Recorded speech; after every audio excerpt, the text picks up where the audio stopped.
এসালম গ্রুপের মালিক এবং তার ৩ ভাইয়ের বিরুদ্ধে ইন্টারপোলের রেড নোটিশ জারির নির্দেশ দিয়েছেন আদালত। বৃহস্পতিবার দুদক মহাপরিচালক জানান, বাংলাদেশি হিসেবেই তার বিরুদ্ধে অনুসন্ধান এবং তদন্ত করছে সংস্থাটি। তিনি আরও বলেন, শেখ হাসিনা সহ বিভিন্ন ব্যবসায়ী প্রতিষ্ঠানের মাধ্যমে পাচার হওয়া টাকা ফেরাতে চেষ্টা করছে দুদক। জেমসন মাহবুবের প্রতিবেদনে বিস্তারিত।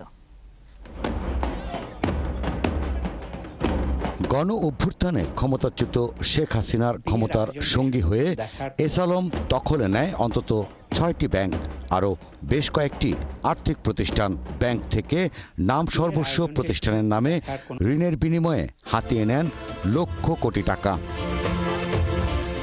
সেসব টাকা পাচার করে বিদেশে গড়ে তোলেন সেকেন্ড হোম, বনে যান বিদেশি নাগরিক। এমনকি দেশকে অস্থিতিশীল করতে পলাতক হাসিনাকে ২৫০০ কোটি টাকা দিয়েছেন এমন খবরে আবারও আলোচনায় এসালম। সবশেষ AM ট্রেডিং নামের একটি ভুয়া প্রতিষ্ঠানের বিপরীতে জাল নথি প্রস্তুত ও ব্যবহার করে রিলায়েন্স ফাইন্যান্স থেকে ঋণের নামে ১০৪ কোটি ২০ লাখেরও বেশি টাকা আত্মসাৎ করার অভিযোগে মামলা করে দুদক। সেই মামলায় এসালম ও তার ৩ ভাইকে ফিরিয়ে আনতে রেড অ্যালার্ট জারির আবেদন করে দুদক। আদালত তা মঞ্জুর করেছেন। দুদক বলছে, বাংলাদেশি নাগরিক হিসেবে ব্যবস্থা নেওয়া হয়েছে এসালমের বিরুদ্ধে। এই সংক্রান্ত দালিলিক প্রমাণাদি তাদের কাছে রয়েছে। তিনি বাংলাদেশি নাগরিক ছিলেন এবং সেই কারণেই হয়তো তার প্রতি রেড নোটিশ জারির জন্য আমাদের তদন্তকারী দল এই বিজ্ঞ আদালতে আবেদন করেছেন। এসালম ছাড়াও টাকা পাচারের সাথে জড়িত থাকার অভিযোগ আছে আরও ১০ ব্যবসায়ী গ্রুপের বিরুদ্ধে।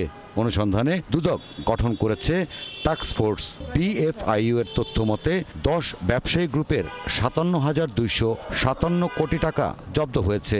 এর মধ্যে বিদেশে পাচার হওয়া অর্থ রয়েছে ১০,৪৫২ কোটি টাকা। দুদক মহাপরিচালক বললেন, পাচার হওয়া সম্পদ দেশে ফেরাতে চেষ্টা করছে দুদক।